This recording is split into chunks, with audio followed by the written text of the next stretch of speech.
अस्सलाम वालेकुम रहमतुल्लाह।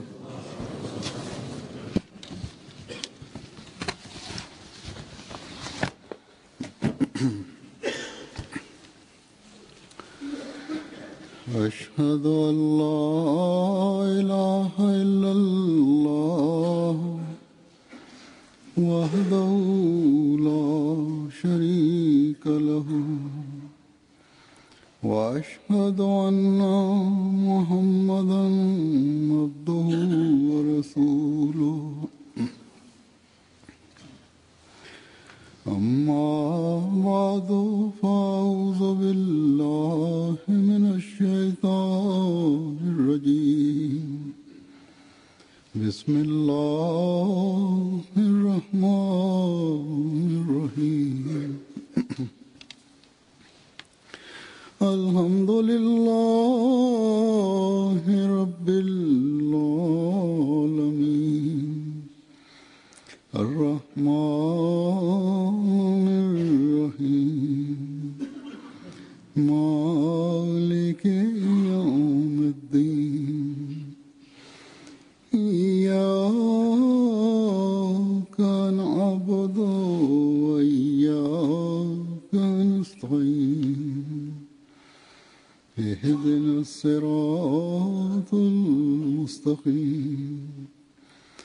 صراط الذين أنعمت عليهم غير المغضوب عليهم ولا الضالين।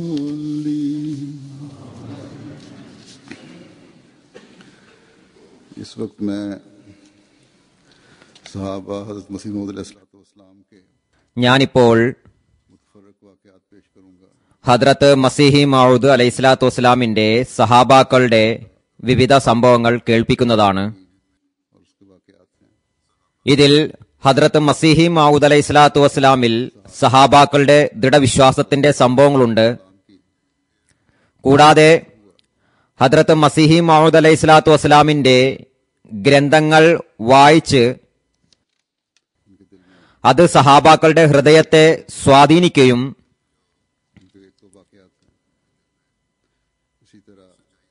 സത്യം വെളിപ്പെടുകയും ചെയ്ത ഒന്ന് രണ്ട് സംഭവങ്ങളുമുണ്ട്. അതുപോലെ സ്വപ്നങ്ങളിലൂടെ അള്ളാഹു എപ്രകാരമാണ് മാർഗദർശനം നൽകിയതെന്നുള്ള സംഭവങ്ങളുമുണ്ട്.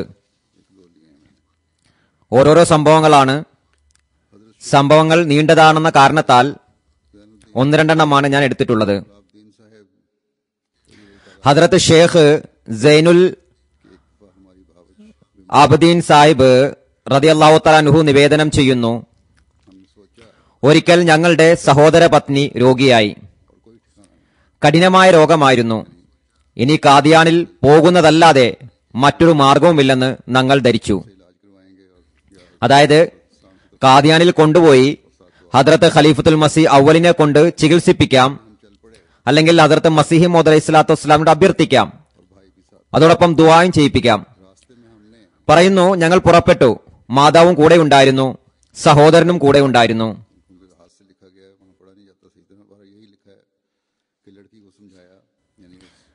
കയ്യെഴുത്തായതുകൊണ്ട് സ്പഷ്ടമായി വായിക്കാൻ കഴിയുന്നില്ല.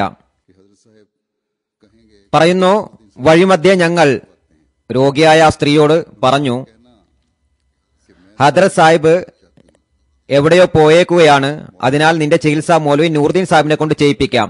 എന്നാൽ ഞാൻ ഹുസൂറിന്റെ ചികിത്സയാണ് ആഗ്രഹിക്കുന്നതെന്ന് നീ പറയണം. മൗലവി സാഹിബിനെ കൊണ്ട് ഒരിക്കലും ചികിത്സിപ്പിക്കുന്നതല്ല എന്നും പറയണം. പറയുന്നു, ഞങ്ങൾ കാദിയാനിൽ എത്തിയപ്പോൾ മസീഹി മൗഊദ് അലൈഹിസ്സലാത്തു വസ്സലാം പറഞ്ഞു, മൗലവി സാഹിബ് നിങ്ങളെ ചികിത്സിക്കുന്നതാണ്. എന്നാൽ ആ യുവതി പറഞ്ഞു, ഹുസൂർ, ഞാൻ മൗലവി സാഹിബിനെ കൊണ്ട് ചികിത്സിപ്പിക്കാൻ തയ്യാറല്ല. ഹുസൂർ സ്വയം ചികിത്സിച്ചാലും. ഹുസൂർ അലൈഹിസ്സലാം ഒരു മരുന്ന് കുറിച്ചു. കൂടാതെ വീട്ടിൽ നിന്ന് 3 കുപ്പി തേനും കൊണ്ടുവന്നു തന്നു. എന്നിട്ട് പറഞ്ഞു, ഞാൻ നാളെ ലുധിയാനയിലേക്ക് പോവുകയാണ്. നിങ്ങൾ ഈ ചികിത്സ ആരംഭിച്ചുകൊള്ളുക. രോഗം ഭയാനകമാണ്. അതിനാൽ എനിക്ക് കത്തിലൂടെയോ അല്ലെങ്കിൽ സ്വയം എത്തിക്കൊണ്ടോ വിവരം നൽകേണ്ടതാണ്. പറയുന്നു, ഞങ്ങൾ കുറിപ്പടി വാങ്ങി മൗലവി നൂറുദ്ദീൻ സാഹിബിന് കാണിച്ചു കൊടുത്തു. അദ്ദേഹം പറഞ്ഞു, ഈ കുറിപ്പടി ഇത്തരം രോഗിക്ക് അത്യന്തം ഹാനികാരിയാണ്. അഥവാ ഞാൻ ഇത്തരത്തിലുള്ള ഏതെങ്കിലും രോഗിക്ക് ഈ മരുന്ന് നൽകുകയാണെങ്കിൽ ആ രോഗി 1 മിനിറ്റിനുള്ളിൽ തന്നെ മരിക്കുന്നതാണ്. എന്നാൽ ഈ കുറിപ്പടി ഹുസൂറിന്റേതാണ്. അതിനാൽ നിശ്ചയമായും ഈ യുവതി സുഖം പ്രാപിക്കുന്നതാണ്. അങ്ങനെ ഞങ്ങൾ ആ മരുന്ന് ഉപയോഗിക്കാൻ തുടങ്ങി. 2-3 ദിവസത്തിനുള്ളിൽ തന്നെ അവർക്ക് ആശ്വാസം ലഭിക്കുകയും ചെയ്തു. ഹദ്രത്ത് ഖലീഫ അവലിനും പരിപൂർണ വിശ്വാസമുണ്ടായിരുന്നു. അതുകൊണ്ടാണ് ഹദ്രത്ത് മസീഹി മൗദ് അലൈഹി സ്വലാത്തു വസ്സലാം പറഞ്ഞത്, നൂറുദ്ദീനെ പോലെയുള്ളവർ എനിക്ക് ലഭിച്ചാൽ വിപ്ലവം ഉണ്ടാവുന്നതാണ്. എന്നാൽ ചികിത്സ എന്താണെങ്കിലും ഞങ്ങളത് ഉപയോഗിക്കുന്നതാണെന്നതായിരുന്നു ആ ഗ്രാമവാസികളുടെ വിശ്വാസം. അതിലൂടെ ശമനം ലഭിക്കണമെന്നും അള്ളാഹു സൗഖ്യം നൽകുമെന്നും അവർ വിശ്വസിച്ചിരുന്നു. ഹദ്രത്ത് മിയാ മുഹമ്മദ് ഷെരീഫ് സാ കശ്മീരി റളിയല്ലാഹു തആല അൻഹു നിവേദനം ചെയ്യുന്നു, മൗലവി ജമാലുദ്ദീൻ സാഹിബ് സേഖ്വാനിയുടെ സഹോദരൻ മിയാൻ ജമാലുദ്ദീൻ സാഹിബ് സേഖ്വാനി ഹുസൂറിനോട് പറഞ്ഞു, ഹുസൂർ പള്ളിയുടെ മുകളിൽ ഇരിക്കുകയായിരുന്നു. പറഞ്ഞു,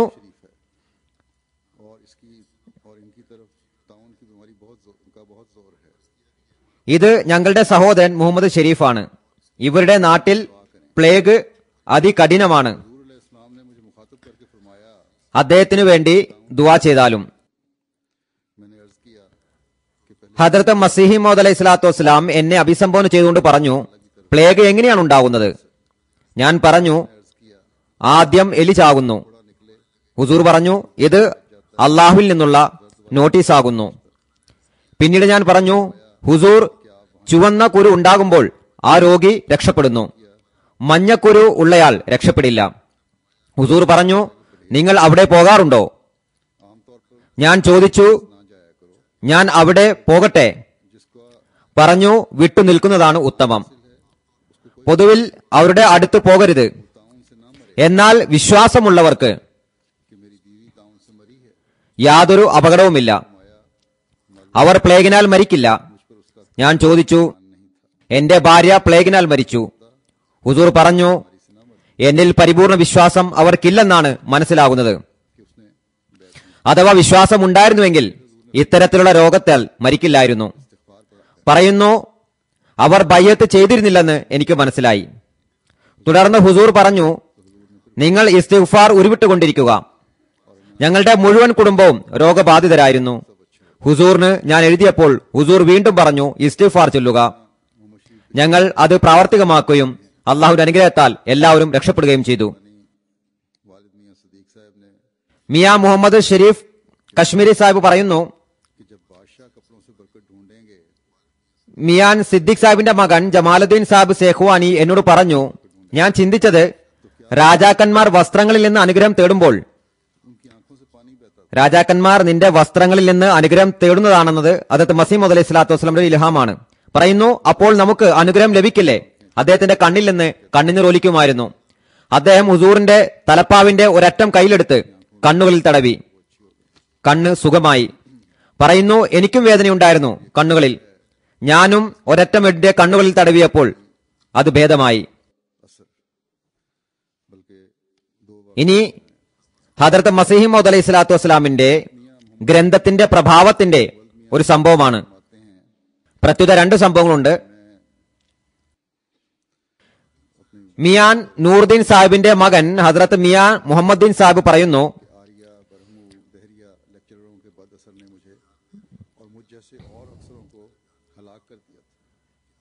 പറയുന്നു, ആര്യന്മാരും ബ്രഹ്മസമാജികളും നിരീശ്വരവാദികളുമായ ലെക്ചറർമാരുടെ ദുഷ്പ്രഭാവം എന്നെയും എന്നെ പോലെയുള്ള ധാരാളം പേരെയും നശിപ്പിച്ചിരുന്നു. അതായത് അള്ളാഹുവിൽ നിന്ന് അകറ്റിയിരുന്നു, ഇസ്ലാമിൽ നിന്ന് അകറ്റിയിരുന്നു.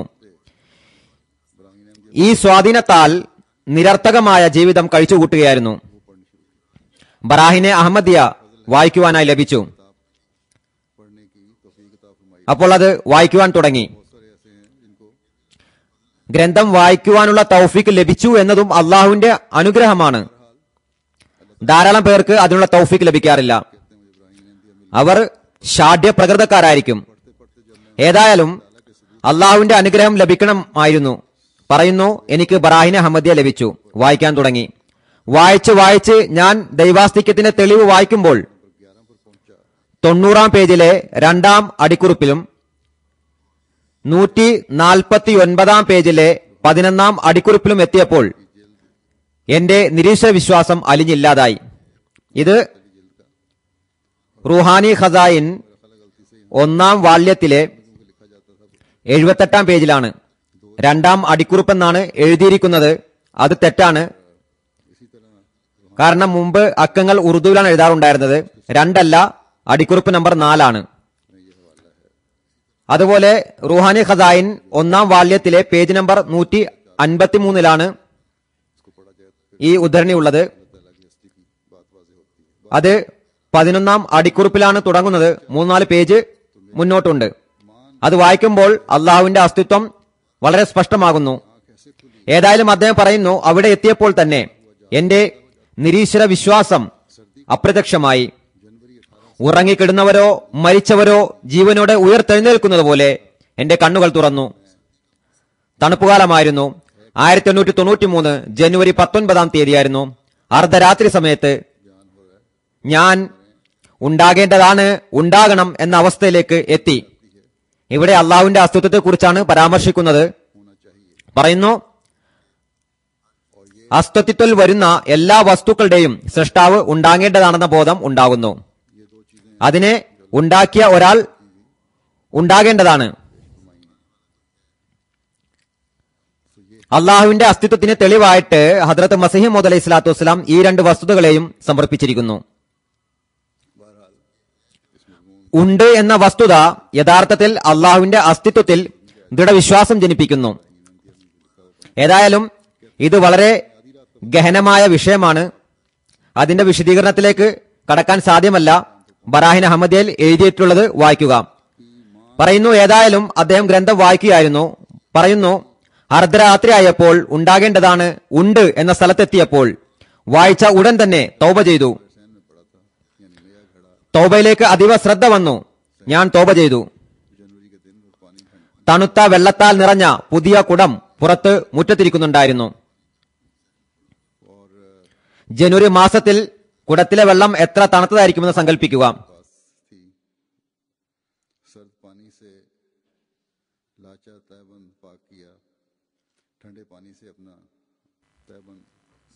തണുത്ത വെള്ളം കൊണ്ട്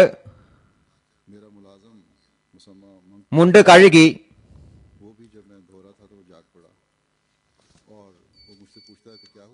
മൻതു എന്ന പേരുള്ള എന്റെ വേലക്കാരൻ ഉറങ്ങുകയായിരുന്നു. ഞാൻ കഴുകാൻ തുടങ്ങിയപ്പോൾ അവനും എഴുന്നേറ്റു. എന്നോട് ചോദിച്ചു, എന്തു പറ്റി? ഈ മുണ്ട് എനിക്ക് തരിക, ഞാൻ കഴുകാം. എന്നാൽ ഞാൻ അപ്പോൾ കുടിച്ചിരുന്ന മദ്യത്തിന്റെ ലഹരി ആരോടും സംസാരിക്കാൻ എന്നെ അനുവദിച്ചിരുന്നില്ല. അവസാനം മൻതു കഴിയുന്നത്ര ശ്രമിച്ച് നിശബ്ദനായി. പറയുന്നു, ഞാൻ ഈർപ്പമുള്ള മുണ്ടെടുത്ത് നമസ്കരിക്കാൻ തുടങ്ങി. മൻതു നോക്കിക്കൊണ്ടേയിരുന്നു. പൂർണമായും ലയിച്ചുകൊണ്ടുള്ള ആ നമസ്കാരം നീണ്ടുപോയ കാരണത്താൽ വേലക്കാരനായ മൻതു ക്ഷീണിച്ച് ഉറക്കം തുടങ്ങി. ഞാൻ നമസ്കാരത്തിൽ ലീനനായിരുന്നു. ബറാഹിനെയാണ് എന്നെ ഇങ്ങനെ നമസ്കരിപ്പിച്ചത്. അതിനുശേഷം ഇതുവരെ ഞാൻ നമസ്കാരം ഉപേക്ഷിച്ചിട്ടില്ല. ഹദർത്ത് മസീഹ് മൗഊദ് അലൈഹി സ്വലാത്തു വസ്സലാമിന്റെ ഈ ദൃഷ്ടാന്തം വിവരിക്കുന്നതിനായിട്ടാണ് മേൽ വിവരിച്ച നീണ്ട ആമുഖം ഞാൻ പറഞ്ഞത്. അത് നീണ്ടതും മനോഹരമായ ആമുഖം ഞാൻ വിവരിച്ചത് ഈ ദൃഷ്ടാന്തം സമർപ്പിക്കുന്നതിനായിട്ടായിരുന്നു. അതായത് എങ്ങനെയാണ് ബറാഹിൻ അഹമ്മദിയ എന്റെ അന്തരാളത്തിൽ ഒരു വിപ്ലവം സംജാതമാക്കിയത്. പറയുന്നു, യുവത്വത്തിൽ അവിവാഹിതനായിരുന്ന അവസ്ഥയിൽ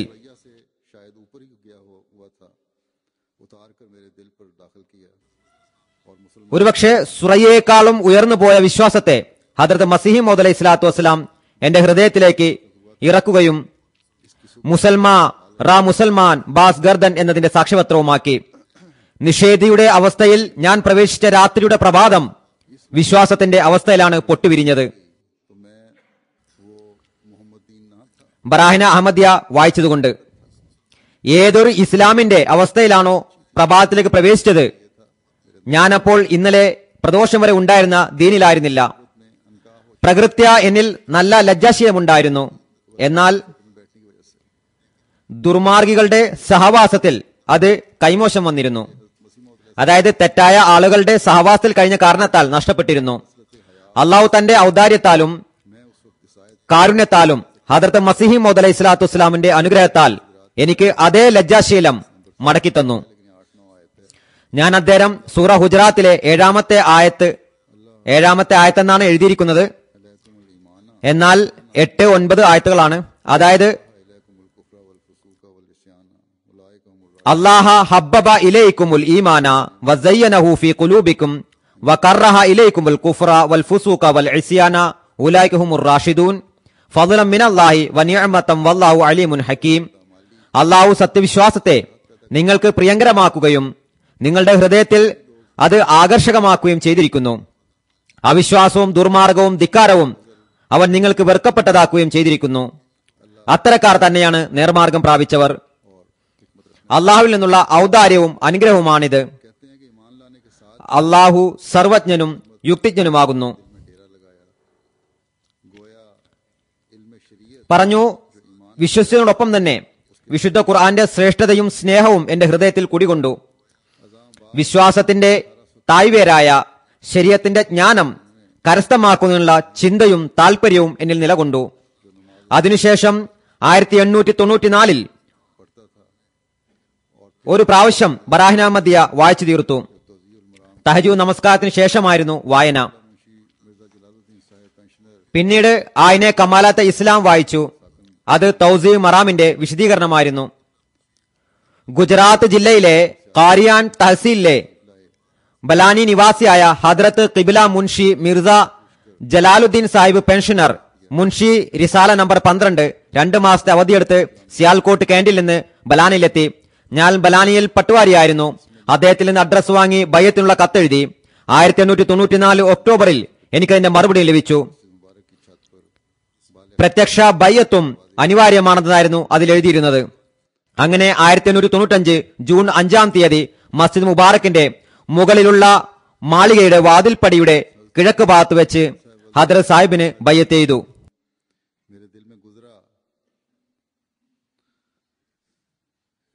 മിയാൻ നൂറുദ്ദീൻ സാഹിബിന്റെ മകൻ ഹദ്റത്ത് മിയാ മുഹമ്മദ്ദീൻ സാഹിബ് പറയുന്നു, ദീനീ വിജ്ഞാനത്തിൽ എനിക്ക് യാതൊരു അറിവുമില്ലെന്ന് എനിക്ക് തോന്നി.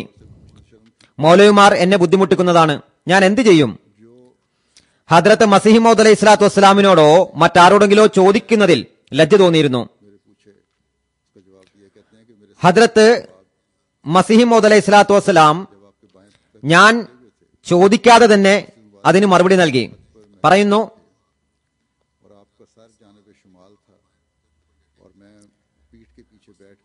അദ്ദേഹത്തിന്റെ അടുത്ത് കിടന്നപ്പോൾ മസ്ജിദ് മുബാറക്കിന്റെ മുകളിൽ മെഹ്റാബിലായിരുന്നു. അദ്ദേഹത്തിന്റെ തല വടക്കുഭാഗത്തായിരുന്നു. ഞാൻ പിൻഭാഗത്തിരുന്ന് കിഴക്കോട്ട് മുഖം തിരിച്ച് അദ്ദേഹത്തിന് തടവി കൊടുക്കുകയായിരുന്നു.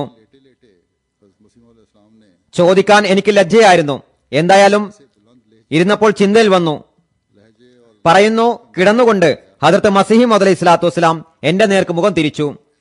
ഉയർന്നതും ഗാംഭീര്യം നിറഞ്ഞതുമായ സ്വരത്തിൽ അത് കേട്ട് ഞാൻ വിറച്ചുപോയി. പറഞ്ഞു, നമ്മുടെ ഗ്രന്ഥങ്ങൾ വായിക്കുന്നവർ ഒരിക്കലും പരാജിതരാകില്ല.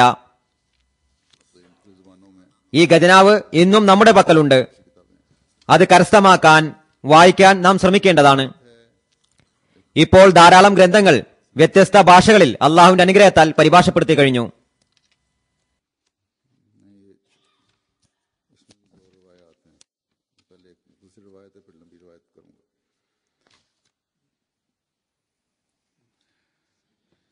चौधरी मोहम्मद फतेह मोहम्मद साहब बयान फरमाते हैं कि एक मेरे भाई नवाबुद्दीन को ख्वाब आया कि ഹദ്റത്ത് ചൗധരി ഫത്ത മുഹമ്മദ് സാഹിബ് നിവേദനം ചെയ്യുന്നു, എന്റെ ഒരു സഹോദരൻ നവാബ്ദീൻ ഒരു സ്വപ്നം കണ്ടു. ഹുസൂർ എന്നോട് 8 അണയുടെ പൈസ ചോദിക്കുന്നു. പിന്നീട് ഞാനും നവാബ്ദീനും രണ്ടുപേരും പൈസ കൊടുക്കാൻ പോയി. സ്വപ്നം കേൾപ്പിച്ചപ്പോൾ ഹുസൂർ പറഞ്ഞു, ഈ സ്വപ്നത്തിന്റെ ഫലമായി നിങ്ങൾ അറിവ് കരസ്ഥമാക്കുന്നതാണ്. മൗലവി സിക്കന്ദർ അലി സാഹിബ് ഞങ്ങളുടെ ഗ്രാമത്തിൽ വന്നപ്പോൾ അദ്ദേഹത്തോട് ഞാനും നവാബ്ദീൻ സാഹിബും മറ്റ് ധാരാളം പേരും വിശുദ്ധ ഖുർആൻ പഠിച്ചു. കുറച്ച് ഉറുദു ഗ്രന്ഥങ്ങളും പഠിച്ചു. അങ്ങനെ ഹുസൂർ പറഞ്ഞത് പൂർത്തിയായി.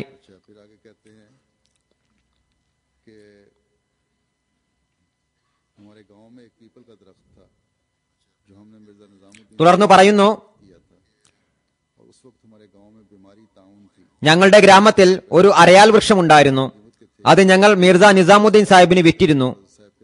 അന്നേരം ഞങ്ങളുടെ ഗ്രാമത്തിൽ പ്ലേഗ് ഉണ്ടായിരുന്നു. ആ അരയാൽ വൃക്ഷത്തിന്റെ പണം ഞങ്ങൾ പട്ടണത്തിലേക്ക് വന്നപ്പോൾ ഹദ്രത്ത് സാഹിബിന് നേർച്ചയാക്കി. ഹുസൂർ പാതയിൽ നിന്ന് വിട്ടുനിന്ന് ഞങ്ങളുടെ ഗ്രാമത്തിലെ പള്ളിയുടെ അടുത്തു വന്ന് ദുആ ചെയ്യാൻ തുടങ്ങി. അങ്ങനെ हजरत फजलुद्दीन साहब ഗ്രാമത്തിലെ രോഗം ഇല്ലാതായി. ताला अन्हु बयान फरमाते हैं, अपनी बैत का जिक्र फरमाते ദുആയുടെ ഫലമായിട്ട് हैं कि मैं पहले पहल ഹദരത്ത് ഫസലുദ്ദീൻ സാഹിബ് റളിയല്ലാഹു തആല അൻഹു चंद साल आजाद തന്റെ ബയ്യത്തിനെ കുറിച്ച് പരാമർശിച്ചുകൊണ്ട് പറയുന്നു, ഞാൻ ആദ്യത്തിൽ ഒരു സ്വതന്ത്ര ചിന്താഗതിക്കാരനായിരുന്നു. ഏതാനും വർഷങ്ങൾ സ്വതന്ത്ര ചിന്താഗതിയിൽ കഴിഞ്ഞുപോയി.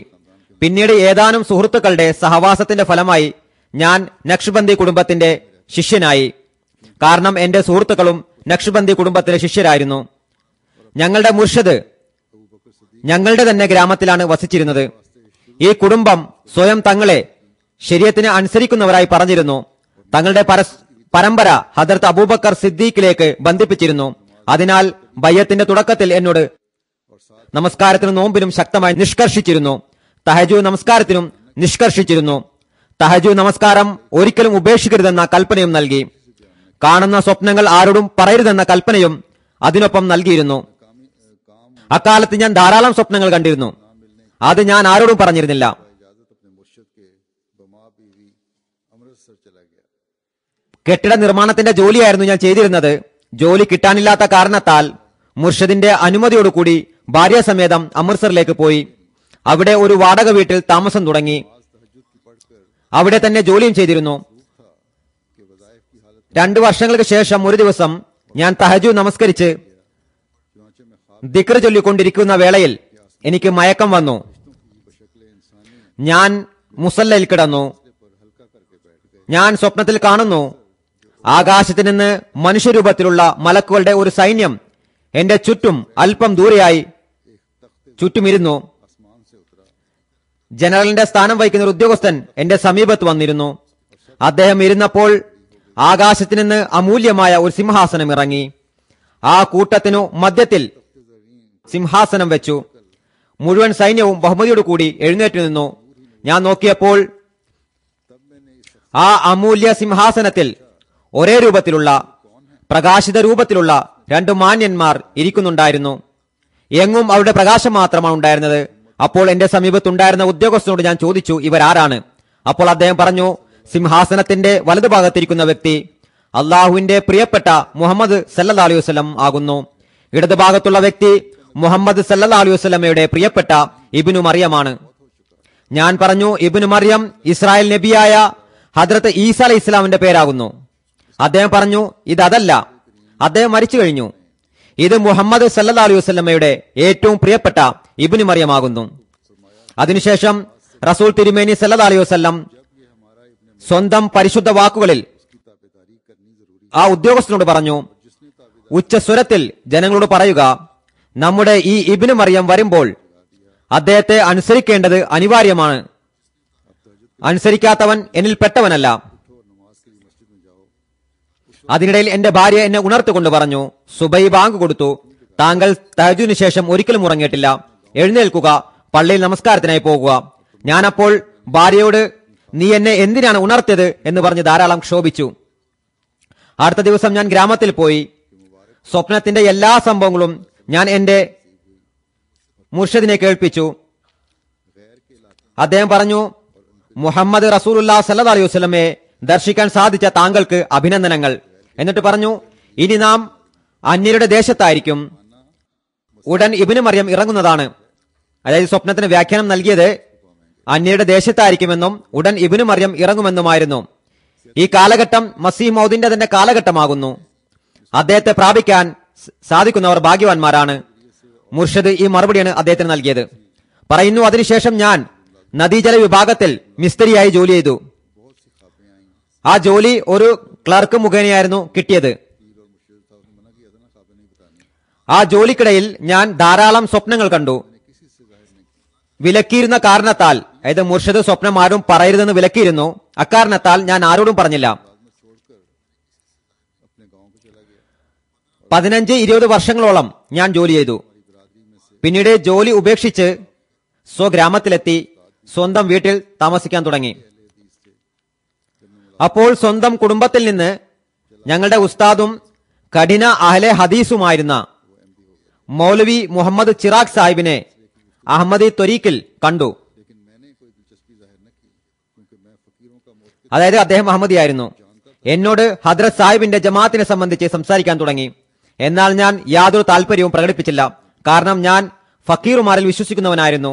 യഥാർത്ഥ ശരീഅത്തിന്റെ ഉടമസ്ഥർ ഫക്കീറാണെന്ന് വിശ്വസിച്ചിരുന്നു. അതുകൊണ്ട് ഞാൻ മൗലവി സാഹിബിന് മറുപടിയൊന്നും നൽകിയില്ല. ഇക്കാലത്ത് ആളുകൾ ഇങ്ങനെയുള്ള കച്ചവടങ്ങൾ തുടങ്ങിയിരിക്കുന്നു, ദൈവത്തിന്റെ സൃഷ്ടികളെ വഞ്ചിക്കുന്നു എന്ന് പറഞ്ഞ് ഒഴിവാക്കി. ഞാൻ എന്റെ മുർഷിദിനെ കൊണ്ട് അന്വേഷിപ്പിക്കാൻ തീരുമാനിച്ചു. അതായത് ഹദ്രത്ത് സാഹിബിന്റെ ഈ വാദം ദൈവികമാണോ അതോ ചതിയാണോ എന്ന്. ഞാൻ അദ്ദേഹത്തിന്റെ ഭവനത്തിൽ എത്തി പീർ സാഹിബിന്റെ മകനോട് ചോദിച്ചു, ഹദ്രത്ത് എവിടെയാണ്? അപ്പോൾ അവൻ കരഞ്ഞുകൊണ്ട് മറുപടി പറഞ്ഞു, അദ്ദേഹത്തിന്റെ മുർഷിദ് 2 മാസം മുമ്പ് മരിച്ചു പോയിരിക്കുന്നു. അദ്ദേഹത്തിന്റെ മരണവാർത്ത നിങ്ങളിലേക്ക് എത്തിക്കാൻ ഞങ്ങൾ മറന്നുപോയി, ക്ഷമിക്കണം. പറയുന്നു, എനിക്ക് വളരെ ദുഃഖം തോന്നി, വേദന അനുഭവപ്പെട്ടു. ഞാൻ കരഞ്ഞ് വീട്ടിലേക്ക് മടങ്ങി. വീണ്ടും ഒരിക്കൽ മൗലവി സാഹിബ് എന്നോട് പറഞ്ഞു, നിങ്ങൾ സാക്ഷരനായ വ്യക്തിയാണ്, വിവരമുള്ളവനാണ്, ഹദ്രത്ത് സാഹിബിന്റെ ഗ്രന്ഥങ്ങൾ വായിക്കേണ്ടതാണ്. അതായത് ഹദ്രത്ത് മസീഹ് മൗഊദ് അലൈഹി സ്വലാത്തു വസ്സലാമിന്റെ ലിഖിതങ്ങൾ, ഗ്രന്ഥങ്ങൾ വായിക്കേണ്ടതാണ്. അദ്ദേഹം അപ്പോൾ തന്നെ എനിക്ക് ജൽസ മസാഹിബ് മോത്സോ എന്ന ഗ്രന്ഥം വായിക്കാൻ തന്നു. അത് ഞാൻ മുഴുവനും വായിച്ചു. പിന്നീട് അദ്ദേഹം ബറായിൻ അഹമ്മദിയയുടെ 4 വാല്യങ്ങളും നൽകി. അത് ഞാൻ മുഴുവനും വായിച്ചു തീർത്തപ്പോൾ എന്റെ മനസ്സിൽ ഇടപെട്ട വസ്തുത, മുഹമ്മദ് റസൂലുള്ളാഹി സ്വല്ലല്ലാഹു അലൈഹി വസല്ലമയ്ക്ക് ശേഷം എല്ലാ അന്യമതക്കാർക്കും ഇസ്ലാമിന്റെ സത്യത്തിലേക്ക് ക്ഷണിക്കുന്ന ഇത്തരത്തിലുള്ള ഒരു യോഗ്യനായ വ്യക്തി ഉണ്ടായിട്ടില്ല. നബി സല്ലല്ലാഹു അലൈഹി വസല്ലമയ്ക്ക് ശേഷം ഇത്തരത്തിലുള്ള ഒരു ഗ്രന്ഥവും പ്രസിദ്ധീകരിച്ചിട്ടില്ല. പറയുന്നു, അതിനുശേഷം ഞാൻ ചിന്താകുഴപ്പത്തിലായി. ഇത്തരത്തിലുള്ള ഒരു വസ്തു ലോകത്തിന് സമർപ്പിച്ച ഈ വ്യക്തി സത്യവാനാകുകയും ഞാൻ ബയ്യത്ത് ചെയ്യുകയും ചെയ്താൽ, ഞാൻ സത്യവാന്റെ ബയ്യത്ത് ചെയ്തു എന്ന കാര്യം ഹൃദയത്തിൽ ഉടലെടുക്കാൻ തുടങ്ങി. ഇനി അഥവാ കള്ളവാദിയാണെങ്കിൽ വ്യാജന്റെ ബയ്യത്തിൽ അംഗമാകും. ഈ ചിന്ത മനസ്സിൽ ശക്തമായി വേരുറച്ചു. 2 മാസത്തോളം അതിൽ ഉറച്ചു നിന്നു. മൗലവി സാഹിബ് എന്നെ എല്ലാ നിലയ്ക്കും പറഞ്ഞ് മനസ്സിലാക്കി. എന്നാൽ മനസ്സ് അനുവദിച്ചില്ല. ഒരിക്കൽ റമദാൻ മാസത്തിലെ 1-ാം തീയതി ഞാൻ അള്ളാഹുവിനോട് വളരെ എളിമയോടും വണക്കത്തോടും കൂടി ഇങ്ങനെ ദുആ ചെയ്തു, അല്ലയോ ആകാശഭൂമിയുടെ സൃഷ്ടാവേ, മുഹമ്മദ് സല്ലല്ലാഹു അലൈഹി വസല്ലമയെ മുൻനിർത്തിക്കൊണ്ട് പറയുന്നു, അഥവാ ഈ വ്യക്തി, അതായത് മിർദ സാഹിബ് സത്യവാനാണെങ്കിൽ, നീ തന്നെ സമുദ്ധാരണത്തിനായി നിയോഗിച്ചതാണെങ്കിൽ, നീ നിന്റെ സത്താരി സിഫത്തിലൂടെ എനിക്കെന്തെങ്കിലും സ്പഷ്ടമായ അടയാളമോ അല്ലെങ്കിൽ സ്വപ്ന മുഖേനയോ കാണിച്ചു തരിക. എനിക്ക് യാതൊരു അടയാളവും കാണിച്ചു തന്നില്ല എങ്കിൽ ഖിയാമത്ത് നാളിൽ എന്നിൽ യാതൊരു ന്യായവും നിനക്കുണ്ടാവില്ല. കാരണം സത്യവാനെയും വ്യാജനെയും തിരിച്ചറിയാനുള്ള കഴിവെനിക്കില്ല. 15 റമദാൻ കഴിഞ്ഞപ്പോൾ തഹജ്ജുദിന് ശേഷം ഞാൻ മുസല്ലയിൽ കിടന്നു. അപ്പോൾ സ്വപ്നത്തിൽ കണ്ടു, ഞാനും എന്നോടൊപ്പം മറ്റൊരു വ്യക്തിയും ഏതോ പട്ടണത്തിലേക്ക് പോകുന്നു. വഴിയിൽ ഞങ്ങളൊരു പൂന്തോട്ടം കണ്ടു. അതിന്റെ മതിൽക്കെട്ട് ഏകദേശം 3 അടി ഉയരത്തിലായിരുന്നു. ആ മതിലിനടുത്ത് ചെന്നപ്പോൾ പൂന്തോട്ടം സ്വർഗത്തിന്റെ മാതൃകയായിട്ടാണ് കണ്ടത്. അരുവികൾ ഒഴുകിക്കൊണ്ടിരിക്കുന്നു, എന്നാൽ വെള്ളം വരണ്ടിരിക്കുന്നു, അല്പാൽപമായിട്ടാണ് ഒഴുകുന്നത്. അതിഗംഭീരമായ ബംഗ്ലാവ് കണ്ടു. പൂന്തോട്ടത്തിനുള്ളിലൂടെ നടക്കാൻ ഞങ്ങൾ ആഗ്രഹിച്ചു. അതിനാൽ ഞങ്ങൾ രണ്ടുപേരും മതിൽ ചാടി അകത്തു കടക്കാൻ ശ്രമിച്ചു. എന്നാൽ ഞങ്ങൾ വളരെ പരിശ്രമിച്ചിട്ടും മതിൽ ചാടി അകത്തു കടക്കാൻ കഴിഞ്ഞില്ല. നീണ്ട സ്വപ്നമാണ് കേൾപ്പിക്കുന്നത്. അതിനുശേഷം തീർച്ചയായും അതിനകത്ത് പ്രവേശിക്കണമെന്ന ഉറച്ച തീരുമാനമെടുത്തു. അതിന്റെ വാതിൽ അന്വേഷിക്കാൻ തുടങ്ങി. തോട്ടത്തിന്റെ 3 ഭാഗത്തൂടെയും കറങ്ങി. അതായത് തെക്ക്, പടിഞ്ഞാറ്, വടക്ക്, ഈ 3 ഭാഗത്തും ഞങ്ങൾക്കൊരു വാതിലും കണ്ടില്ല. ഇനി കിഴക്ക് ഭാഗത്തേക്ക് പോകാമെന്ന് ഞങ്ങൾ പറഞ്ഞു. ഒരുപക്ഷെ അവിടെ നാം വാതിൽ കണ്ടേക്കാം. തോട്ടത്തിന്റെ കിഴക്കു ഭാഗത്തേക്ക് പുറപ്പെട്ടപ്പോൾ ഒരു മാനിനെ ഒരു വൃക്ഷത്തണലിൽ ഇരിക്കുന്നതായി കണ്ടു. ആ വ്യക്തി കൈകൊണ്ട് ആംഗ്യം കാണിച്ച് അവരെ വിളിക്കുകയായിരുന്നു. ഇവിടെ വരിക, നാം നിങ്ങൾക്ക് അതിന്റെ വാതിൽ പറഞ്ഞു തരാം. എന്റെ അടുത്തേക്ക് വരുന്നില്ല എങ്കിൽ ആയുഷ്കാലം മുഴുവനും നിങ്ങൾക്ക് ഈ തോട്ടത്തിലെ വാതിൽ ലഭിക്കില്ല. ഞങ്ങൾ ആ മാനിന്റെ അടുക്കൽ എത്തിയപ്പോൾ നീണ്ടകാലം മുമ്പ് അമൃത്സറിലായിരുന്നപ്പോൾ കണ്ട സ്വപ്നം ഓർമ്മ വന്നു. ഞാൻ മനസ്സിൽ പറഞ്ഞു, ഞാൻ ഈ വ്യക്തിയെ സിംഹാസനത്തിൽ നബി തിരുമേനി സല്ലല്ലാഹു അലൈഹി വസല്ലമയോടൊപ്പം ദർശിച്ചിരുന്നു. അതായത് രണ്ടാമത് കണ്ട വ്യക്തി ഇദ്ദേഹമായിരുന്നു. ഞാൻ ചോദിച്ചു, താങ്കൾ ആരാണ്? ഞാൻ ഇബ്നു മറിയമാണെന്ന് അദ്ദേഹം പറഞ്ഞു. അതാ നോക്കൂ തോട്ടത്തിന്റെ വാതിൽ, പോകുക, ഉലാത്തുക എന്ന് അദ്ദേഹം പ്രതിവചിച്ചു. അങ്ങനെ ഞങ്ങൾ രണ്ടുപേരും തോട്ടത്തിനകത്തെത്തി. നല്ലവണ്ണം ഉലാത്തി. യാദൃശ്ചികമായി എനിക്ക് ദാഹിച്ചു. ഞാൻ എന്റെ മിത്രത്തോട് പറഞ്ഞു, എനിക്ക് ദാഹിക്കുന്നു, അരുവിലെ വെള്ളം വളരെ താഴത്താണ്, കൈ എത്തുന്നില്ല, എന്താണ് ചെയ്യുക? ഞങ്ങൾ ക്ഷീണിച്ച് വലഞ്ഞ് ഒരു വൃക്ഷത്തണലിൽ ഇരുന്നു. അല്പസമയശേഷം 10-12 വയസ്സുള്ള ഒരു ആൺകുട്ടി അവിടെ വന്നെത്തി. അദ്ദേഹത്തിന്റെ കയ്യിൽ ഒരു ദീർഘവൃത്താകൃതിയിലുള്ള പാത്രമുണ്ടായിരുന്നു. അതിലെന്തോ വസ്തു ഉണ്ടായിരുന്നു. അതെന്റെ കയ്യിൽ തന്നു. എന്നിട്ട് പറഞ്ഞു, ഇത് കുടിക്കുക. എനിക്ക് ദാഹമുണ്ടായിരുന്നു. ഞാൻ ആ പാത്രം വാങ്ങി ഏകദേശം പകുതി കുടിച്ചു. ബാക്കിയുള്ളത് എന്റെ സുഹൃത്തിന് നൽകി. ആ യുവാവ് അദ്ദേഹത്തിന്റെ കയ്യിൽ നിന്ന് പാത്രം തട്ടിയെടുത്ത് എന്റെ കയ്യിൽ തന്നുകൊണ്ട് പറഞ്ഞു, ഇത് നിങ്ങളുടെ വിഹിതമാണ്. അയാൾക്ക്, അതായത് സ്വപ്നത്തിൽ അദ്ദേഹത്തോടൊപ്പം ഉണ്ടായിരുന്ന ആൾക്ക് അതിൽ വിഹിതമില്ല. അപ്പോൾ എന്റെ സുഹൃത്ത് ലജ്ജിതനായിക്കൊണ്ട് പറഞ്ഞു, പോകാം, കുറെ നേരമായി, നമുക്ക് ദൂരെ പോകേണ്ടതാണ്.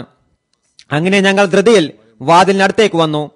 എന്റെ സുഹൃത്ത് പെട്ടെന്ന് തന്നെ വാതിലൂടെ പുറത്തിറങ്ങി. ഞാൻ അകത്തായിരുന്നപ്പോൾ തന്നെ നമ്മുടെ മൗലവി സാഹിബിന്റെ മകൻ വന്നു. എന്നെ ഉണർത്തിക്കൊണ്ട് പറഞ്ഞു, എന്താണ് കാര്യം? ഇന്ന് തഹജ്ജുദിന് ശേഷം വിശുദ്ധ ഖുർആൻ പാരായണം ചെയ്യാതെ ഉറങ്ങിയോ? ഞാൻ ദേഷ്യപ്പെട്ടുകൊണ്ട് പറഞ്ഞു, ഞാൻ നല്ലൊരു സ്വപ്നം കാണുകയായിരുന്നു, നീ എന്നെ ഉണർത്തി നല്ലതല്ല ചെയ്തത്. അവൻ മറുപടി പറഞ്ഞു, അള്ളാഹുവിന്റെ അടിയാറെ, സുബൈ ബാങ്ക് കൊടുത്തു. മൗലവി സാഹിബ് പള്ളിയിൽ ജമാഅത്തായി നമസ്കരിക്കുന്നതിന് പ്രതീക്ഷിച്ച് നിൽക്കുകയായിരിക്കാം, വരൂ നമസ്കരിക്കാം പറയുന്നു. അങ്ങനെ ഞങ്ങൾ രണ്ടുപേരും പള്ളിയിലേക്ക് പോയി വുളു എടുത്ത് മൗലവി സാഹിബിനോടൊപ്പം ജമാഅത്തായി നമസ്കരിച്ചു. നമസ്കാര ശേഷം ഞാൻ സ്വപ്നത്തിലെ എല്ലാ കാര്യങ്ങളും, അള്ളാഹുവിനോട് എങ്ങനെയുള്ള ദുആണ് ചെയ്തതെന്നുമടക്കം, എങ്ങനെയാണ് അള്ളാഹു സ്വപ്നത്തിലൂടെ എനിക്ക് അവസ്ഥകൾ വിവരിച്ചു തന്നതെന്നും എല്ലാം തന്നെ ഞാൻ മൗലവി സാഹിബിനോട് പറഞ്ഞു. ഈ 2 സ്വപ്നങ്ങളിലല്ലാതെ ഒന്ന് അതിനു മുമ്പൊരിക്കലും ഞാൻ മിർസ സാഹിബിനെ കണ്ടിരുന്നില്ല എന്നതും വ്യക്തമാക്കാൻ ആഗ്രഹിക്കുന്നു. ഞാൻ കാദിയാനിൽ പോയിട്ടുമുണ്ടായിരുന്നില്ല. പ്രസ്തുത സ്വപ്നം വിവരിച്ചപ്പോൾ അതിന്റെ വ്യാഖ്യാനമായി മൗലവി സാഹിബ് പറഞ്ഞു, നിങ്ങൾ കണ്ട ഉദ്യാനവും വരണ്ട അരുവിയും ബംഗ്ലാവും അതുകൊണ്ട് ഉദ്ദേശിക്കുന്നത് ശരീഅത്തിന്റെ ഉദ്യാനമാണ്. അരുവികൾ കൊണ്ട് ഉദ്ദേശിക്കുന്നത് ഉണങ്ങി വരണ്ട കാലഘട്ടത്തിലെ ഉലമാക്കളാണ്. അവരുടെ പക്കൽ യാതൊരു അറിവുമില്ല. യഥാർത്ഥ ശരീഅത്ത് അവരുടെ പക്കലില്ല. ബംഗ്ലാവ് കർമ്മങ്ങളാകുന്നു. പാത്രം കൊണ്ട് ഉദ്ദേശിക്കുന്നതും കർമ്മങ്ങളാകുന്നു. അതിൽ അല്പം ന്യൂനതയുണ്ട്. ദീർഘവൃത്താകൃതിയിലാണ്, അതായത് നേരെയല്ല. സ്വപ്നത്തിൽ കിഴക്ക് കൊണ്ട് ഉദ്ദേശിക്കുന്നത് നമ്മുടെ ഗ്രാമത്തിൽ നിന്ന് കാദിയാൻ കൃത്യം കിഴക്ക് ഭാഗത്താണ്. ആ മാന്യ വ്യക്തി കിഴക്കിറങ്ങും.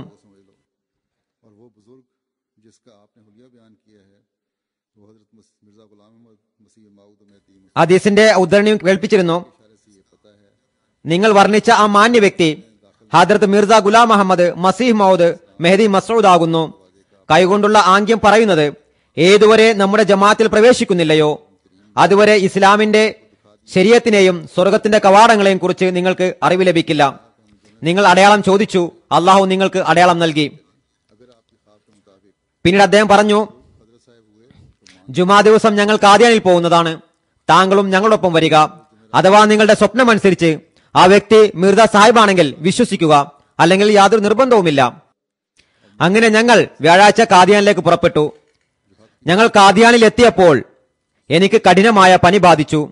മൗലവി സാഹിബ് ഹദ്രത്ത് സാഹിബിനോട് അപേക്ഷിച്ചു, സത്യാന്വേഷണത്തിനായി ഇവിടെ എത്തിയ ഞങ്ങളുടെ യുവാവിന് പനി പിടിച്ചിരിക്കുന്നു, അവൻ നോമ്പിലാണ്. ഹദ്രത്ത് സാഹിബ് എന്നെ നോക്കിക്കൊണ്ട് പറഞ്ഞു, മൗലവി സാഹിബ്, താങ്കൾ ഇദ്ദേഹത്തെ നോമ്പ് പിടിച്ചുകൊണ്ട് യാത്ര ചെയ്യാൻ എന്തിനനുവദിച്ചു? വഴിയിൽ പനിയോ മറ്റെന്തെങ്കിലും രോഗം വന്നിരുന്നെങ്കിൽ താങ്കൾ എന്ത് ചെയ്തേനെ? ഇത് വിശുദ്ധ ഖുർആന്റെ ഇച്ഛയ്ക്ക് വിരുദ്ധമാണ്. ഏതായാലും നാം മരുന്ന് കൊടുത്തേക്കാം, ഇൻഷാ അല്ലാഹ് ഭേദമാകുന്നതാണ്. മരുന്ന് വന്നു. ഹാമിദ് അലി സാഹിബാണ് കൊണ്ടുവന്നതെന്ന് തോന്നുന്നു. ഞാൻ മരുന്ന് കുടിച്ചു. എന്നിൽ നിന്നും പനി വിട്ടകന്നു. അന്നേരം പനിയുടെ ആലസ്യത്തിൽ ഹസ്രത്ത് സാഹിബിന്റെ മുഖം ഞാൻ നല്ലപോലെ കണ്ടിരുന്നില്ല. അടുത്ത ദിവസം ജുമാ ആയിരുന്നു. വുളുവെടുത്ത് ധൃതിയിൽ മുന്നിൽ സ്ഥലം ലഭിക്കുന്നതിനായി നേരത്തെ പള്ളിയിൽ എത്തിച്ചേർന്നു. ആദ്യ സഫിൽ തന്നെ ഇടവും ലഭിച്ചു. ആദ്യം മൗലവി അബ്ദുൽ കരീം സാഹിബ്, അതിനുശേഷം മൗലവി സാഹിബ്, ഖലീഫ അവൽ എത്തിച്ചേർന്നു. അതിനുശേഷം ഹദത്ത് മിർസ സാഹിബ് ആഗതരായി. കണ്ടപ്പോൾ തന്നെ ഞാൻ തിരിച്ചറിഞ്ഞു, ഇതാണ് എന്റെ സ്വപ്നത്തിലുള്ള മാന്യ വ്യക്തി. 2 തവണ സ്വപ്നത്തിൽ കണ്ട ഇബ്നു മറിയം ഇതേ വ്യക്തി തന്നെയാണെന്ന് ഞാൻ എന്റെ മൗലവി സാഹിബിനോടും പറഞ്ഞു. അപ്പോൾ മൗലവി സാഹിബിന് സംതൃപ്തിയായി. ഇദ്ദേഹം ഇപ്പോൾ സ്വയം ബയ്യത്ത് ചെയ്യുമെന്ന് അദ്ദേഹം ധരിച്ചു. കാദിയാനിലേക്ക് പുറപ്പെട്ട സമയത്ത് ഞങ്ങൾ 4 പേരായിരുന്നു. ഒന്ന് ഞാൻ, 2 മൗലവി സാഹിബ്, മൂന്നാമത്തെ സ്വപ്നത്തിൽ എന്നോടൊപ്പം ഉണ്ടായിരുന്ന വ്യക്തി, 4ാമത്തേത് ബയ്യത്തിനായി വന്ന ഒരു കുശവനായിരുന്നു. ചുരുക്കത്തിൽ മൗലവി അബ്ദുൽ കരീം സാഹിബ് ഖുത്ബ നൽകി. ജുമായും അദ്ദേഹം നമസ്കരിപ്പിച്ചു. നമസ്കാര ശേഷം ബയ്യത്തു ചെയ്യേണ്ടവർ വന്ന് ബയ്യത്ത് ചെയ്യുക എന്ന് വിളംബരമുണ്ടായി. അന്ന് ധാരാളം പേർ ബയ്യത്തിനായി വന്നിരുന്നു. അതിൽ ഞങ്ങളോടൊപ്പം ബയ്യത്തിനായി വന്ന കുശവനുമുണ്ടായിരുന്നു. ഞങ്ങൾ ബയ്യത്ത് ചെയ്യാനായി പുറപ്പെട്ടപ്പോൾ സ്വപ്നത്തിലും എന്നോടൊപ്പം ഉണ്ടായിരുന്ന സഹയാത്രികൻ ബയ്യത്ത് ചെയ്യുന്നതിൽ നിന്നും എന്നെ തടഞ്ഞു. മിർസ സാഹിബിന്റെ ഗ്രന്ഥങ്ങൾ നീ വായിച്ചുകൊണ്ടിരുന്നു, അതുകൊണ്ട് ആ ചിന്തകൾ രൂപധാരണം നടത്തി സ്വപ്നത്തിൽ ദൃശ്യമായതാണ്, അല്ലാതെ മറ്റൊന്നുമല്ല. സ്വപ്നം നിങ്ങളുടെ തെറ്റാണ് എന്ന സന്ദേഹം എന്റെ മനസ്സിലിട്ടു. ഇതെല്ലാം ചതിയാണെന്ന് പറഞ്ഞു. ഞാൻ ബുദ്ധിപരമായി ദുർബലനായിരുന്നു. അതായത് മറ്റുള്ളവരുടെ സംസാരത്തിൽ അകപ്പെട്ടു പോകുമായിരുന്നു. അതിനാൽ അയാൾ എന്നെ ബയ്യത്ത് ചെയ്യുന്നതിൽ നിന്നും വിലക്കി. അടുത്ത ദിവസം ഞങ്ങൾ 4 പേരും കാദിയാനിൽ നിന്ന് സ്വഗ്രാമത്തിലേക്ക് തിരിച്ചു. ബട്ടാലക്കപ്പുറം അലിവാലിലേക്ക് റോഡ് പോകുന്നിടത്ത് മോലെവാലി ഗ്രാമത്തിനടുത്ത് എത്തിയപ്പോൾ മൗലവി സാഹിബ് എന്നോട് ചോദിച്ചു, നീ ബയ്യത്ത് ചെയ്തോ? ഞാൻ പറഞ്ഞു, ഇല്ല. അദ്ദേഹം ചോദിച്ചു, എന്തുകൊണ്ട് ചെയ്യാതിരുന്നത്? നിന്റെ സ്വപ്നമനുസരിച്ച് എല്ലാം പൂർത്തിയായതാണല്ലോ, എന്നിട്ടും എന്തുകൊണ്ട് ബയ്യത്ത് ചെയ്തില്ല? ഞാൻ മറുപടിയായി കൊണ്ട് പറഞ്ഞു, ഈ വ്യക്തി എന്നെ വിലക്കിക്കൊണ്ട് മിർസ സാഹിബിന്റെ ഗ്രന്ഥങ്ങൾ കണ്ട് ആ ചിന്തകൾ രൂപധാരണം ചെയ്ത് അതേപോലെ സ്വപ്നത്തിൽ വന്നതാണെന്ന് പറഞ്ഞു, അല്ലാതെ മറ്റൊന്നുമല്ല.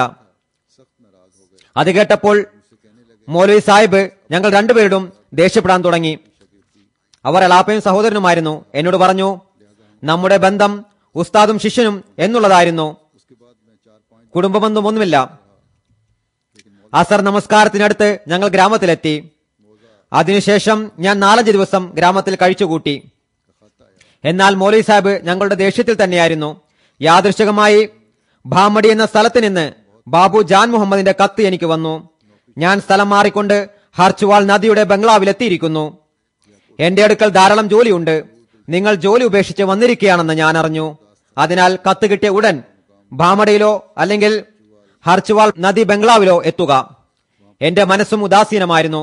കത്ത് കിട്ടിയതിന്റെ അടുത്ത ദിവസം ഹർച്ചുവാൾ നദിയുടെ ബംഗ്ലാവിലെത്തി. കാദിയാൻ വഴിയിലൂടെ ബാബു സാഹിബ് പുഞ്ചിരിച്ചുകൊണ്ട്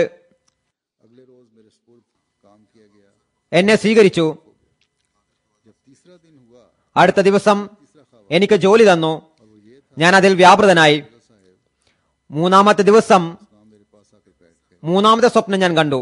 അതിപ്രകാരമായിരുന്നു. സ്വപ്നത്തിൽ ഹദ്റത്ത് മിർസ സാഹിബ് മസീഹ് മൗഊദ് അലൈഹിസ്സലാത്തു വസ്സലാം എന്റെ അടുത്ത് വന്നിരുന്നു.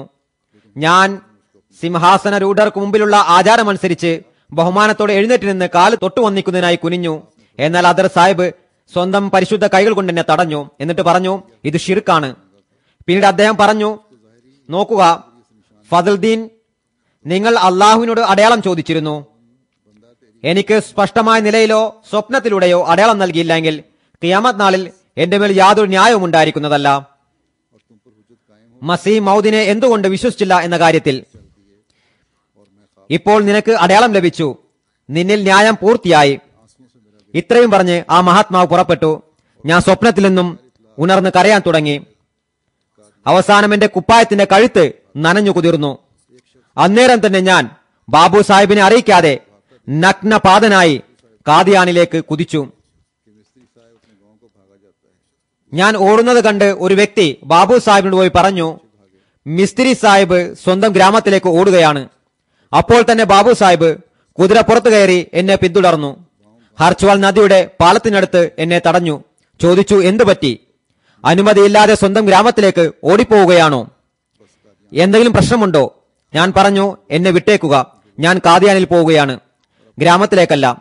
കാദിയാന്റെ പേര് കേട്ടപ്പോൾ തന്നെ അയാൾ കോപത്താൽ വിറക്കാൻ തുടങ്ങി. കാരണം അയാളും വിരോധിയായിരുന്നു, ഇപ്പോഴും വിരോധി തന്നെയാണ്.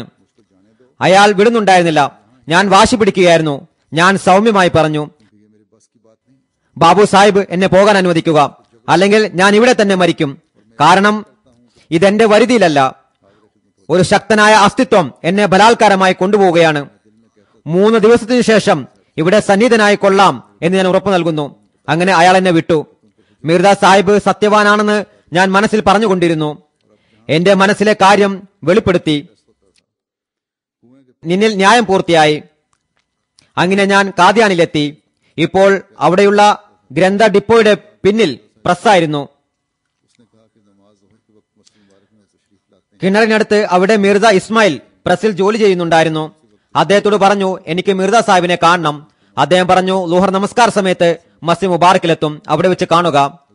അന്ന് ലുഹറിന് മസീം മൗദ് അലൈഹി സ്വലാത്തു വസ്സലാം വന്നില്ല. മഗ്രിബിന്റെ സമയത്ത് വന്നെത്തി. എനിക്ക് ദർശനം ലഭിച്ചു.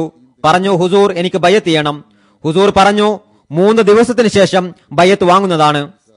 അങ്ങനെ ഞാൻ 3 ദിവസം തങ്ങി. 3-ാം ദിവസം ഞാനും മീർ കാസിം അലി സാഹിബ്, എഡിറ്റർ ഫാറൂഖും, മൂന്നാമത് മറ്റൊരു വ്യക്തിയുമുണ്ടായിരുന്നു. അദ്ദേഹത്തിന്റെ പേര് എനിക്ക് ഓർമ്മയില്ല. ഒരുപക്ഷെ മൗലവി സർവർ ഷാ സാഹിബാണെന്ന് തോന്നുന്നു. ബയ്യത്ത് ചെയ്ത് അഹമ്മദിയ ജമാഅത്തിൽ പ്രവേശിച്ചു. ഇങ്ങനെയും അള്ളാഹു ജനങ്ങളെ കൊണ്ട് ബയ്യത്ത് ചെയ്യിപ്പിക്കുമായിരുന്നു. ഹദരത്ത് മസീഹ് മൗദ് അലൈഹി സ്വലാത്തു വസ്സലാം പറയുന്നു, നമ്മുടെ തബ്ലീഗിന്റെ ധാരാളം പണികൾ മലക്കുകൾ ചെയ്യുന്നുണ്ട്. അള്ളാഹു ഈ എല്ലാ സഹാബാക്കളുടെയും പദവികൾ ഉയർത്തുമാറാകട്ടെ. അവരുടെ തലമുറകൾക്ക് പൂർവികരുടെ നന്മ നിലനാട്ടുന്നതിനുള്ള തൗഫീഖ് നൽകുമാറാകട്ടെ. ഇപ്പോൾ ഞാൻ ഒരു ഷഹീദിനെ കുറിച്ചും പരാമർശിക്കാൻ ആഗ്രഹിക്കുന്നു. അദ്ദേഹത്തിന്റെ ജനാസയും ജുമാക്ക് ശേഷം നമസ്കരിപ്പിക്കുന്നതാണ് ഇൻഷാ അല്ലാഹ്. അത് ബഹുമാന്യ ചൗധരി നുസ്രത്ത് മുഹമ്മദ് സാഹിബിന്റേതാണ്. അദ്ദേഹം ചൗധരി മൻസൂർ അഹമ്മദ് സാഹിബ് ഗുന്തലിന്റെ മകനാണ്. അദ്ദേഹത്തിന്റെ കുടുംബ പശ്ചാത്തലം ഇപ്രകാരമാണ്. അദ്ദേഹത്തിന്റെ കുടുംബത്തിൽ അഹമ്മദിയത്ത് പ്രവേശിച്ചത് ഹദരത്ത് ചൗധരി ഇനായത്തുള്ള സാഹിബ് റളിയല്ലാഹു തആല അൻഹു മുഖേനയായിരുന്നു.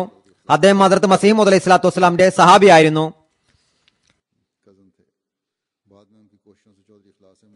അദ്ദേഹം ഷഹീദ് മർഹൂമിന്റെ പിതാമഹൻ ഇഖ്ലാസ് അഹമ്മദ് സാഹിബിന്റെ കസിൻ ആയിരുന്നു. പിന്നീട് അദ്ദേഹത്തിന്റെ ശ്രമഫലമായി ചൗധരി ഇഖ്ലാസ് അഹമ്മദ് സാഹിബും 1-ാം ഖിലാഫത്തിൽ ബയ്യത്ത് ചെയ്തു. സിയാൽകോട്ട് ജില്ലയിൽ പഹ്ലാവൽപൂറുമായി അദ്ദേഹത്തിന്റെ കുടുംബ ബന്ധം. ചൗധരി നുസ്രത്ത് സാഹിബ് ഒരു നീണ്ടകാലം മണ്ഡി ബഹാവുദാനിൽ ഏകദേശം 30 വർഷത്തോളം താമസിച്ചിരുന്നു. 2008 ഭാര്യയും ചെറിയ മകളോടൊപ്പം ലോങ് ഐസ്ലാൻഡ്, ന്യൂയോർക്ക്, അമേരിക്കയിലെത്തി. അവിടുത്തെ പൗരത്വം കരസ്ഥമാക്കി. നുസ്രത്ത് മഹമ്മൂദ് സാഹിബ് 1949 മാർച്ച് 6-ന് സിയാൽകോട്ട് ജില്ലയിലെ ബഹ്ലാവൽപൂരിൽ ജനിച്ചു. പിന്നീട് മരേ കോളേജിൽ നിന്ന് സിയാൽകോട്ടിൽ നിന്നും ഗ്രാജുവേഷൻ കരസ്ഥമാക്കി.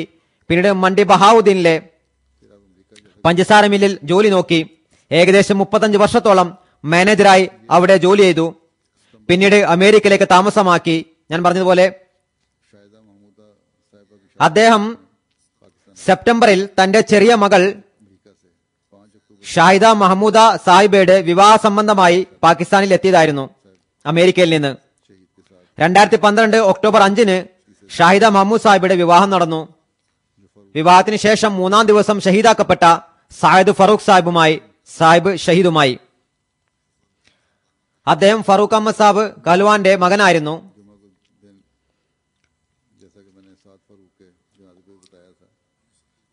ഒക്ടോബർ 19-ന് ജുമാ ദിവസം സാദ് ഫറൂഖിന്റെ ജനാദ സമയത്ത് ഞാൻ പറഞ്ഞിരുന്നതുപോലെ സാദ് ഫറൂഖ് സാഹിബും ഷഹീദും അദ്ദേഹത്തിന്റെ കുടുംബക്കാരനുമായിരുന്ന ഫാറൂഖ് അഹ്ലിൽ സാഹിബും മറ്റ് ചില കുടുംബക്കാരുമായി ബൈത്തുൽ ഹംദ് फारूक अहमद कारनो साहब चंद दीगर अफराद खानदान के साथ ये लोग बैतुल हम्द बल्दिया टाउन से नमाज जुम्मा की अदायगी के बाद घर वापस आ रहे थे कि नामालूम अफराद ने आप लोगों ബൈത്തുൽ ഹംദ് ബൽദിയ ടൗണിൽ നിന്നും ജുമാ നമസ്കാര ശേഷം വീട്ടിലേക്ക് മടങ്ങുകയായിരുന്നപ്പോൾ അജ്ഞാതരായ ആളുകൾ വെടിവെച്ചു. മോട്ടോർ സൈക്കിളിലായിരുന്ന സാദ് ഫറൂഖ് സാഹിബ് സംഭവ സ്ഥലത്ത് തന്നെ ഷഹീദാക്കപ്പെട്ടു. അദ്ദേഹത്തിന്റെ ജനാസ 2-3 ആഴ്ച മുമ്പ് നമസ്കരിക്കുകയുണ്ടായി. മറ്റു 2 പേർക്ക് പരിക്കേറ്റിരുന്നു. चौधरी नुसरत महमूद साहब के ഒരു വെടിയുണ്ട ചൗധരി നുസ്രത് സാഹിബിന്റെ കഴുത്തിൽ തറച്ചു. മറ്റൊരു വെടിയുണ്ട അദ്ദേഹത്തിന്റെ നെഞ്ചിൽ തറച്ചിരുന്നു. ഉടൻ തന്നെ അദ്ദേഹത്തെ ആശുപത്രിയിലേക്ക് എത്തിച്ചു. ആദ്യം അംബാസി സിവിൽ ഹോസ്പിറ്റലായിരുന്നു. പിന്നീട് ആഗാഖാനിലേക്ക് മാറ്റി. 38 ദിവസത്തോളം ചികിത്സയിലായിരുന്നു. അവസാനം പരിക്ക് ഗുരുതരമാവുകയും നവംബർ 27 ചൊവ്വാഴ്ച രാത്രി 11 മണിക്ക് തന്റെ യഥാർത്ഥ നാഥന്റെ അടുത്തേക്ക് യാത്രയായി ഷഹാത്തിന്റെ പദവി കരസ്ഥമാക്കി. ഇന്നാലില്ലാഹി വ ഇന്നാ ഇലൈഹി റാജിഊൻ. ഷഹീദ് മർഹൂം അള്ളാഹുവിന്റെ അനുഗ്രഹത്താൽ മൂസിയായിരുന്നു. അദ്ദേഹത്തിന് ദീനീ സേവനത്തിനുള്ള അമിതമായ താല്പര്യമുണ്ടായിരുന്നു. മണ്ഡി ബഹാവുദ്ദീനിൽ ഉണ്ടായിരുന്ന സമയത്ത് അദ്ദേഹം സെക്രട്ടറി റിഷ്തനാത്ത, സെക്രട്ടറി ദാവത്ത് ഇലല്ല, കൂടാതെ മറ്റ് ഭാരവാഹിത്വത്തിൽ സേവനത്തിനുള്ള തൗഫീഖ് ലഭിച്ചിരുന്നു. 2008 അമേരിക്കയിലേക്ക് താമസം മാറ്റിയതിനു ശേഷം ലോങ് ഐസ്ലാൻഡ്, ന്യൂയോർക്ക്, അമേരിക്കയിൽ അദ്ദേഹത്തെ സെക്രട്ടറി തർബിയത്തായും സേവനത്തിനുള്ള തൗഫീഖ് ലഭിച്ചിരുന്നു. മർഹൂം അങ്ങേയറ്റം ആത്മാർത്ഥതയുടെയും സത്യസന്ധതയുടെയും ഉടമസ്ഥനായിരുന്നു. ജോലി ചെയ്തിരുന്ന സ്ഥലത്ത് നിന്ന് ഒരിക്കൽ ഹോണസ്റ്റി അവാർഡും അദ്ദേഹത്തിന് ലഭിച്ചിരുന്നു. ഖിലാഫത്തുമായി ഉറ്റ ബന്ധമായിരുന്നു. എല്ലാ പദ്ധതികളിലും മുൻകടന്ന് പങ്കാളിയാകുമായിരുന്നു. ദഅവത്ത് ഇലല്ലാഹയുടെ പരിപാടികളിൽ സ്വയം പങ്കെടുക്കാൻ കഴിഞ്ഞില്ല എങ്കിൽ സ്വന്തം വാഹനം മറ്റുള്ളവർക്ക് നൽകുമായിരുന്നു പ്രതിഫലത്തിൽ പങ്കാളിയാകുന്നതിനായി. അദ്ദേഹത്തിന്റെ മകൻ കാശിഫ് അഹമ്മദ് ദാനിഷ് അദ്ദേഹത്തെ സംബന്ധിച്ച് എഴുതുന്നു, ഞാൻ എന്റെ പിതാവിനെ അത്യധികം വാത്സല്യവും സ്നേഹവും ഉള്ള വ്യക്തിയായി കണ്ടിരുന്നു. ചെറുപ്പം മുതൽ യുവത്വം വരെ കുട്ടികളെ വളരെയധികം ശ്രദ്ധിച്ചു. വിദ്യാഭ്യാസം നൽകാനും ഉന്നത ധാർമ്മിക ഗുണങ്ങൾക്കുള്ള ശിക്ഷണം നൽകുന്നതിനും എപ്പോഴും ശ്രമിച്ചിരുന്നു. സംഭാഷണം ഉന്നതവും രീതി സൗമ്യവുമായിരുന്നു. ഒരിക്കലും കുട്ടികളെ നീയെന്ന് അഭിസംബോധന ചെയ്തിട്ടില്ല, മറിച്ച് നിങ്ങൾ എന്ന് പറഞ്ഞാണ് വിളിച്ചിരുന്നത്. അദ്ദേഹത്തിന്റെ മകൻ പറയുന്നു, എന്റെ ജമാഅത്തിന്റെ പ്രവർത്തനങ്ങളിൽ വളരെയധികം എന്നെ പ്രോത്സാഹിപ്പിക്കുമായിരുന്നു. അഹമ്മദിയ ഖിലാഫത്തുമായി ഒരു സുദൃഢ ബന്ധത്തിന് ഉപദേശിക്കുമായിരുന്നു. വീട്ടിലെത്തിയാൽ ഏറ്റവും ആദ്യം കുട്ടികളോട് നമസ്കാരത്തെക്കുറിച്ച് ചോദിക്കുമായിരുന്നു. എന്തെങ്കിലും കാരണത്താൽ നമസ്കരിച്ചിട്ടില്ല എങ്കിൽ ഉടൻ നമസ്കരിക്കാനായി പറയുമായിരുന്നു. കുട്ടിക്കാലത്ത് ജമാഅത്തായ നമസ്കാരത്തിനായി കൂടെ കൊണ്ടുപോകുമായിരുന്നു. ജോലി സമയത്തോ യാത്രയിലോ എവിടെയായിരുന്നാലും നമസ്കാരത്തിനായി പ്രത്യേക സംവിധാനം ചെയ്യുമായിരുന്നു. ആരോടും കഠിനമായി സംസാരിച്ചിട്ടില്ല. എപ്പോഴും ധാർമ്മിക ഗുണത്തെ സംബന്ധിച്ചുള്ള പാഠം നൽകുമായിരുന്നു. അദ്ദേഹത്തിന്റെ സൗമ്യതയാലും എളിയ വാക്കുകളാലും എല്ലാവരും പെട്ടെന്ന് ആകർഷിതരാകുമായിരുന്നു. മർഹൂമിന്റെ ഭാര്യ ഇപ്പോൾ അമേരിക്കയിൽ സ്ഥിരതാമസമാണ്.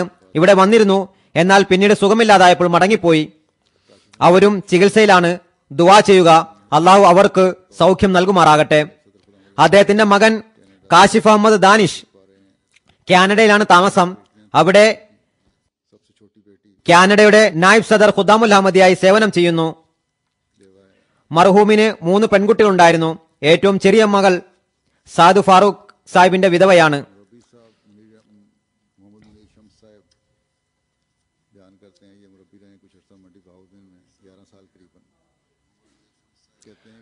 മുറബി സാബ് മുറവിയ ഷംസാബ് പറയുന്നു, മണ്ഡി ബഹാവുദ്ദീനിൽ അദ്ദേഹം 11 വർഷത്തോളം മുറബിയായിരുന്നു. പറയുന്നു, അദ്ദേഹത്തോടൊപ്പം 11 വർഷം പ്രവർത്തിക്കുന്നതിനുള്ള തൗഫീക്ക് ലഭിച്ചു. പഞ്ചസാര മില്ലിലെ വകുപ്പ് മേധാവിയായിരുന്നു. അവിടെ സയീം അൻസാറുല്ലായും സെക്രട്ടറി ഇഷ്തനാത്തായും ആയിരുന്നു. ബൈത്തുദിക്കർ ഗസ്റ്റ് ഹൌസ് മുറബി ഹൌസിന്റെ മേൽനോട്ട കമ്മിറ്റിയുമായിരുന്നു. 5 നേര നമസ്കാരം ജമാഅത്തായി അനുഷ്ഠിക്കുമായിരുന്നു. പിന്നീട് ഭക്ഷണം കഴിച്ച് ഓഫീസിൽ പോകുമായിരുന്നു. ളുഹർ നമസ്കാരത്തിനും ഓഫീസിൽ നിന്ന് ആദ്യം നമസ്കരിക്കുമായിരുന്നു. പിന്നീട് ഓഫീസിൽ പോകുമായിരുന്നു. തഹജ്ജുദ് നമസ്കരിക്കുമായിരുന്നു. മുറബി ഹൌസിനോട് ചേർന്നായിരുന്നു പള്ളി ഉണ്ടായിരുന്നത്. മുറബി സാഹിബ് പറയുന്നു, ഏകാന്തതയിൽ ആരാധന നടത്തുവാനായി തോന്നിയപ്പോഴെല്ലാം തന്നെ അതിനായി ശ്രമിക്കുമായിരുന്നു. എന്നാൽ ഞാൻ സുബൈക്ക് മുമ്പായി പള്ളിയിൽ പോയി നമസ്കരിക്കാൻ ആഗ്രഹിച്ചപ്പോഴെല്ലാം തന്നെ നുസ്രത്ത് മുഹമ്മദ് സാഹിബിനെ അവിടെ കാണുമായിരുന്നു. അദ്ദേഹത്തിന്റെ അള്ളാഹുവിന്റെ സന്നിധിയിൽ കരഞ്ഞു കരഞ്ഞ് ദുആ ചെയ്യുമായിരുന്നു. തന്റെ വരുമാനത്തിനനുസരിച്ച് ശരിയായ ചന്ത എഴുതിക്കുമായിരുന്നു. സമയാസമയത്ത് ചന്ത നൽകുകയും ചെയ്യുമായിരുന്നു. ദാനധർമ്മങ്ങളിൽ മുൻപന്തിയിലായിരുന്നു. ദരിദ്രരെയും ആവശ്യക്കാരെയും തൊഴിലാളികളെയും ശ്രദ്ധിക്കുമായിരുന്നു. അതുപോലെ ശുചിത്വം ഇഷ്ടപ്പെടുന്ന വ്യക്തിയുമായിരുന്നു.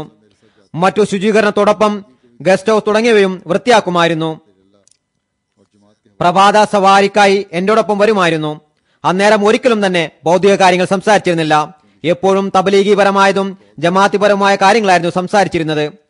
തന്റെ വാഹനം ജമാഅത്തിന്റെ പരിപാടികൾക്കായും ദരിദ്ര കുട്ടികളുടെ വിവാഹത്തിനായും പെട്രോൾ അടിച്ച് നൽകുമായിരുന്നു. വരുമ്പോഴും പോകുമ്പോഴും ആവശ്യക്കാരായ സാധുക്കളെ വാഹനത്തിൽ കയറ്റുമായിരുന്നു. പറയുന്നു, ഒരിക്കലും ഞാൻ അദ്ദേഹത്തെ ക്ഷുഭിതനായി കണ്ടിട്ടില്ല. അദ്ദേഹത്തിന്റെ ഒരു അനഹമ്മദി തൊഴിലാളി പറയുന്നു, 25 വർഷമായി നുസ്രത്ത് സാഹിബിനോടൊപ്പം ജോലി ചെയ്തു. ജീവിതത്തിൽ ഒരിക്കലും എന്നെ വഴക്കു പറയുകയോ എന്നോട് ദേഷ്യപ്പെടുകയോ ചെയ്തിട്ടില്ല. കൂടെ ജോലി ചെയ്യുന്നവർക്ക് എല്ലാ പെരുന്നാളിനും പുതുവസ്ത്രങ്ങൾ ഉപഹാരമായി നൽകുമായിരുന്നു. ഖിലാഫത്തിനോട് അഗാധമായ സ്നേഹമായിരുന്നു. ഖുതുബ എപ്പോഴും തത്സമയം കേൾക്കുമായിരുന്നു. പ്രഭാത സവാരി സമയത്ത് ഇന്നത് പറഞ്ഞു, ഇന്നതിലേക്ക് ശ്രദ്ധ ക്ഷണിച്ചു എന്നെല്ലാം പറയുമായിരുന്നു. എപ്പോഴും ദീനിനെ ദുനിയാവിനേക്കാൾ മുൻഗണന നൽകുന്നതിനായി ഉപദേശിച്ചിരുന്നു.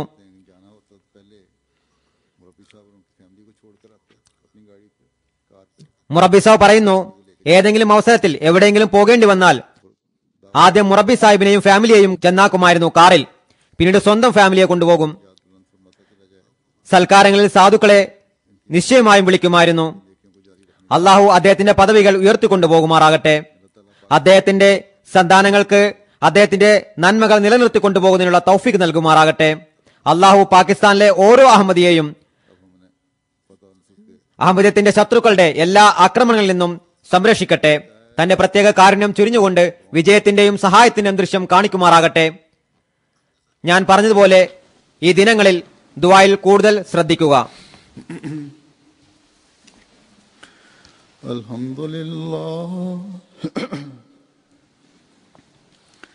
അൽഹംദുലില്ലാഹി നഹ്മദുഹു വനസ്തഈനുഹു വനസ്തഗ്ഫിറുഹു വനുഅ്മിനു ബിഹി വനതവക്കലു അലൈഹി വനഊദു ബില്ലാഹി മിൻ ശുറൂരി അൻഫുസിനാ